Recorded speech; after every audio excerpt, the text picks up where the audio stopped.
ಅದುವಲನೆ ನನ್ನ ಕಂದ ನಾಳೆ ಕಲಿಯುಗದಲ್ಲಿ ಕೇಳಪ್ಪ ನನ್ನ ಮಗನೇ ನೀಡಿಸಿದ್ದಪ್ಪಾಜಿ 7 ವರ್ಷದ ಬಾಲೆ ಋತುಮತಿಯಾಗಬೇಕು 8 ವರ್ಷಕ್ಕೆ ಅವಳು ಜೋಡಿ ಮಕ್ಕಳ ಹೆರಬೇಕು ಜೋಡಿ ತೊಟ್ಲ ಕಟ್ಟಿಕೊಂಡು ಜೋಗುಳಾಡಬೇಕು ಅಯ್ಯೋ ಅತ್ತೆ ಮಾತು ಇಂದಾಗಬೇಕು ಸೊಸೆ ಮಾತು ಮುಂದಾಗಬೇಕು ಅಡ್ಡ ಬೆಟ್ಟಗಳ ಕಡಿದು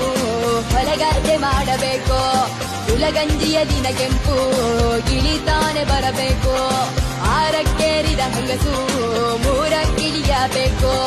3ಕ್ಕಿಳಿಯೋ ಮುಂಚೆ ಅರೆಗಣ್ಣು ಕಾಣಬೇಕು ಮಕ್ಕಳಿಲ್ಲದ ಬಂದೆ ಮಕ್ಕಳೇರಲೇಬೇಕು ಬೀದಿಲಿ ಬಿದ್ದ ಮಕ್ಕಳು ಗದ್ದುಗೆ ಏರಬೇಕು ಅಯ್ಯೋ